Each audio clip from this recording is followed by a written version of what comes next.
नमस्कार बच्चों। अभी हम पाठ पढ़ रहे हैं अंतरा पुस्तक पर आधारित सुमिरनी के मन के। उसमें 3 भाग थे। एक तो बालक बच गया और दूसरा घड़ी के पुर्जे, और अब हम उसका तीसरा भाग पढ़ रहे हैं ढेले चुन लो। तो बच्चों, ढेले चुन लो में हमें क्या पढ़ना है यह हम आपको बता दें कि ढेले चुन लो जो है वो एक लघु निबंध है, और इसमें लोक विश्वासों में निहित जो अंधविश्वासी मान्यताएं हैं उसके बारे में बताया गया है। जैसे हम अंधविश्वास में फंस जाते हैं तो उसके बारे में इस पाठ में बताया गया है। लेखक ने जीवन में बड़े फैसले अंधविश्वासों के बस में होकर के, उनके वशीभूत होकर के नहीं लेने को कहा है। अर्थात जीवन में ऐसे फैसले जो हम लेते हैं और जो पूरे जीवन हमारे साथ लिए गए वह फैसले चलते हैं, उसको हमें जो है इस तरह से किसी अंधविश्वास में आकर के स्वीकार नहीं करना चाहिए। उसी के बारे में इसमें बताया गया है। तो इसमें एक तो ये दिखाया गया है, पाठ में आप जो पढ़ेंगे वो ये दिखाया गया कि जैसे शादी विवाह होता है तो शादी आदि के लिए कुंडली आदि मिलाई जाती है, जन्म पत्री मिलाई जाती है, और जैसे जो है ब्राह्मण कहते हैं उसके अनुसार व्यक्ति हाँ या ना करता, आगे रिश्ते करता है कि यह ग्रह है, यह चाल है, यह ठीक है, यह खराब है।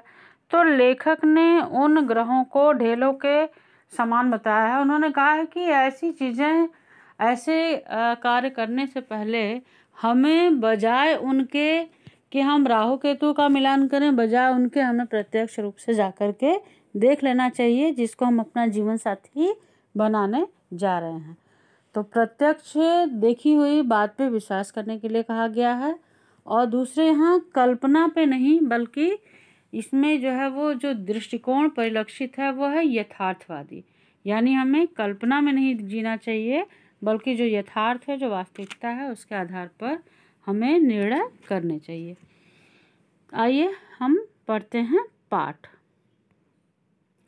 शेक्सपियर के प्रसिद्ध नाटक मर्चेंट ऑफ वेनिस में पोर्सिया अपने वर को बड़ी सुंदर रीति से चुनती हैं। तो शेक्सपियर का प्रसिद्ध नाटक है मर्चेंट ऑफ वेनिस, नाम है इसका, बहुत प्रसिद्ध उनका ये ड्रामा है, बहुत फेमस है। और पोर्सिया जो है वो मर्चेंट ऑफ वेनिस की नायिका हैं, जिसका वो चुनाव करते हैं, उसका चुनाव करती हैं, उसका उसमें उल्लेख किया गया है इस नाटक में।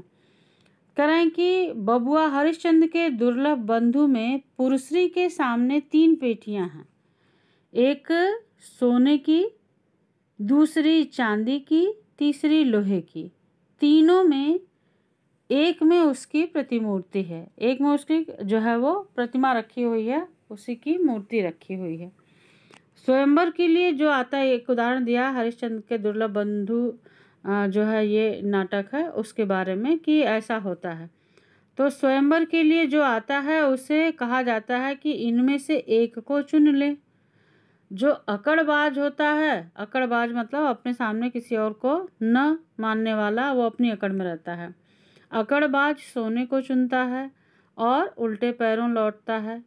लोभी को चांदी की पिटारी अंगूठा दिखाती है।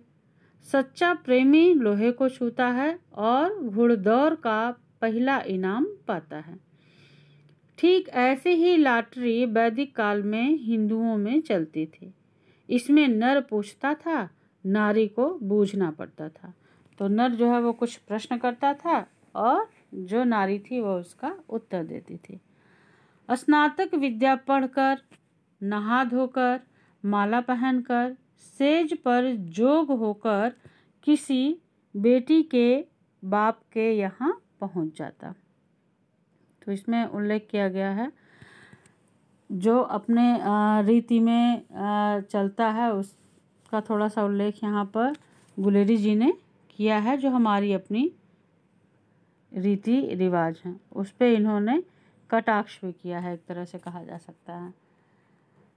तो आगे कहा जा रहा है कि वह उसे गौ भेंट करता है, गाय का भेंट करता है। पीछे वह कन्या के सामने कुछ मिट्टी के ढेले रख देता है। उसे कहता कि इसमें से एक उठा लो। कहीं 7, कहीं कम, कहीं ज़्यादा। तो ये अलग अलग परंपरा, अलग अलग रीति है जगह जगह की।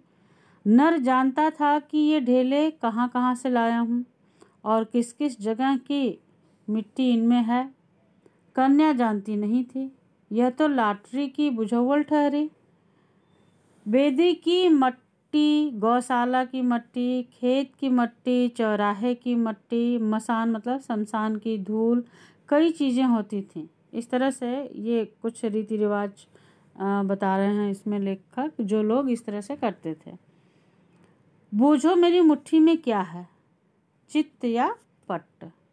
यदि वेदी का ढेला उठा ले, अब देखो, अब इसमें आप देख रहे हैं कि ये अंधविश्वास कितने चरम पे है। अब जो व्यक्ति मिट्टी जहाँ जहाँ से लाया उसे तो पता है किस समय जो मिट्टी उसने अपने हाथ में ले रखी है वो किस स्थान की है, लेकिन सामने वाला अगर आपके हाथ में पड़ी हुई उस मिट्टी को जो किसी खराब जगह से है या अच्छी जगह से, उसके अनुसार उसका भाग्य विधाता बन जाता है। जैसे देखिए कि वह उसमें ये कहता है, अब देखिए कहाँ कहाँ की मिट्टी उठाएंगे तो क्या क्या उसका फल मिलेगा।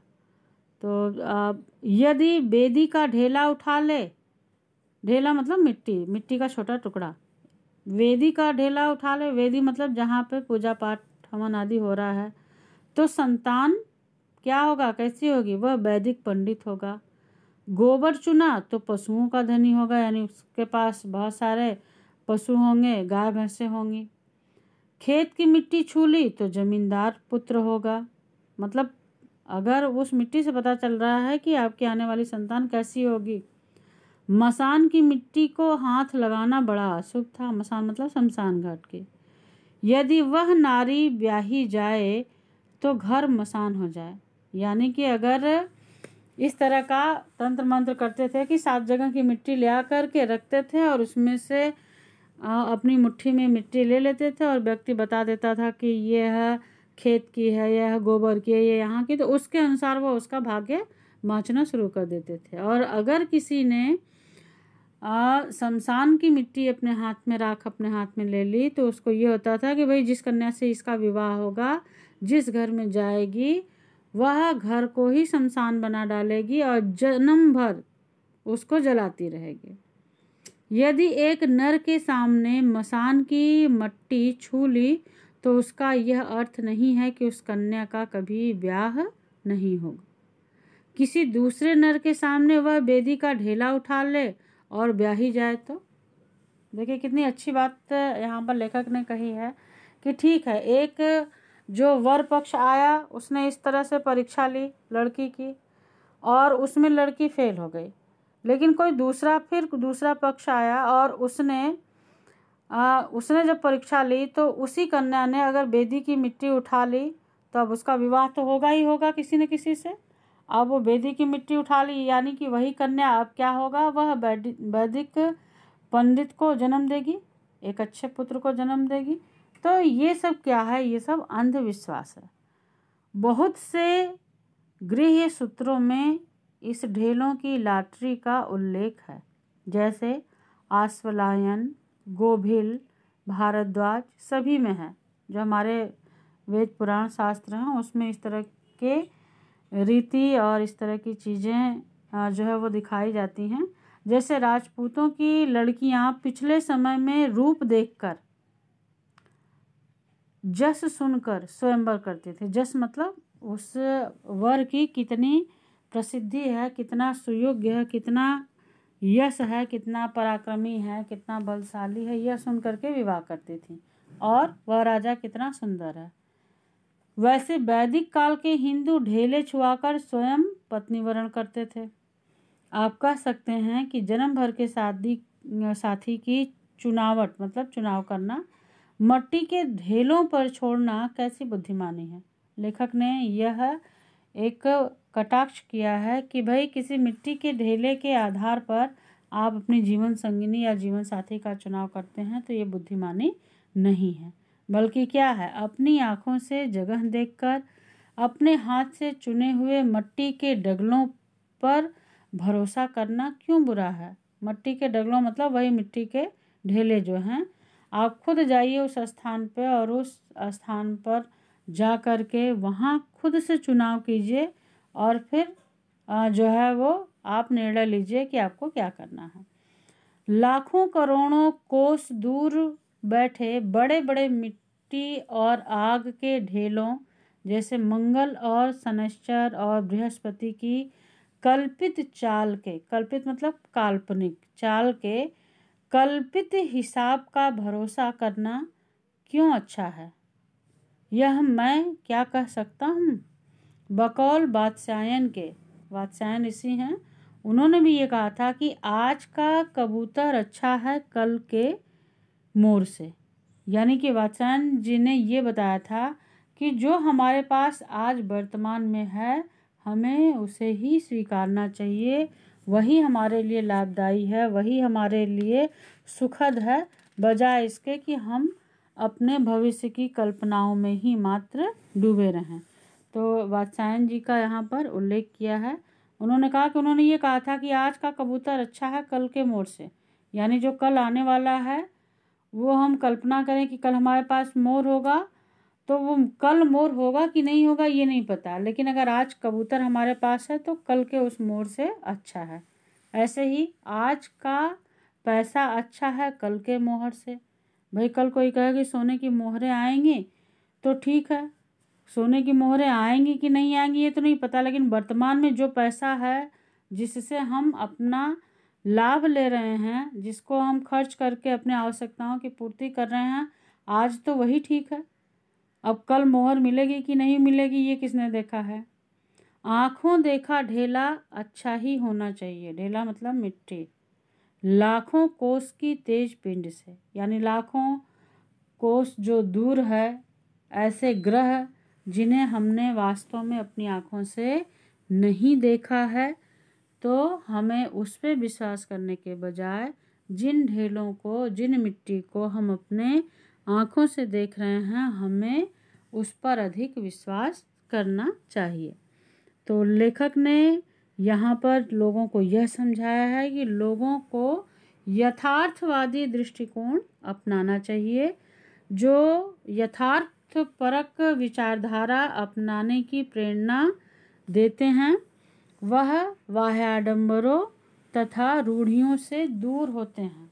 यहाँ पर लेखक ने ऐसे लोगों पे प्रहार किया है जो ये कहते हैं कि ये हमारी परंपरा है और ये हमें ऐसे ही करना चाहिए, जो आडंबर करते हैं, बाह्य दिखावा करते हैं, वास्तविकता उसमें नहीं होती, यथार्थ उसमें नहीं होता है, सिर्फ लोगों को बरगलाने का काम करते हैं, तो वह स्थिति ठीक नहीं होती है। इसलिए हमें वास्तविक स्थिति को जान करके ही किसी भी तरह का निर्णय, चाहे वो जीवन से संबंधित हो, चाहे वह देश से संबंधित हो, समाज से संबंधित हो, तभी हमें लेना चाहिए।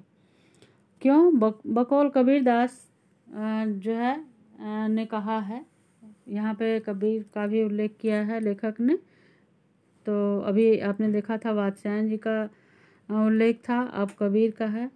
कबीरदास जी कहते हैं कि पत्थर पूजे हर मिले तो तू पूज पहाड़, इससे तो चक्की भली पीस खाए संसार। देखिए जाहिर सी बात, उन्होंने एक तरह से ये कटाक्ष किया है कि अगर पाथर पूजे हर मिले, कहते हैं तो सो मैं पूजूं पहाड़। अगर पत्थर को पूजा जाए और पत्थर की पूजा करने से यदि हरि भगवान मिल जाएं तो मैं पहाड़ की पूजा करने लगूं। और व्यंग्य करते हुए कहते हैं कि घर की चकिया को न पूजे जाका पीसा खाए। जो पत्थर से बनी हुई जो चक्की है, पहले ज़माने में घरों में ही लोग अपने अनाजों को पीस करके उसी से आटा आदि बनाते थे और उसकी ही रोटी जो है आदि बनती थी। दाल पीसना, गेहूँ पीसना, तो ये सब जो है वो घर की चक्की पे ही महिलाएं करती थीं। तो कह रहे हैं कि उस चक्की को जो मेहनत करती है, जो पीसती है, जो उन अनाजों को बारीक करती है, हमारे खाने योग्य बनाती है, उसकी पूजा कोई भी नहीं करता। तो वास्तविकता तो क्या होनी चाहिए कि जिसकी मेहनत का हम खा रहे हैं हमें पूजा उसी की करनी चाहिए। तो लेखक ने अपनी बातों से, अपने तर्क और उदाहरण दे कर के लोगों से यह कहा है कि उन्हें यथार्थवादी दृष्टिकोण अपनाना चाहिए।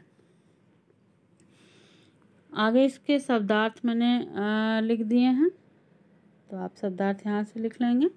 और पाठ में इस पाठ पर आधारित कुल 5 प्रश्न हैं। उन 5 प्रश्नों के उत्तर यहाँ नीचे दिए हुए हैं। इसका PDF भी आप पे भेज देंगे और इससे प्रश्नों के उत्तर आप अपनी कॉपी में कर लेंगे। तो ये आप इससे ये सभी प्रश्नों के उत्तर मैंने इसमें आपको दे दिया है। प्रश्नों के उत्तर आप लिख देंगे और इन प्रश्नों दिए गए प्रश्नों को सिर्फ एक सहायता हेतु आपको दिया गया है। आप अपने तरफ से भी इसमें शब्दों को जोड़ सकते हैं और इसे अपनी भाषा में प्रस्तुत करके लिख सकते हैं। तो ये सभी प्रश्नों के उत्तर आप लिख करके और उसको फिर अच्छे से याद करेंगे। धन्यवाद।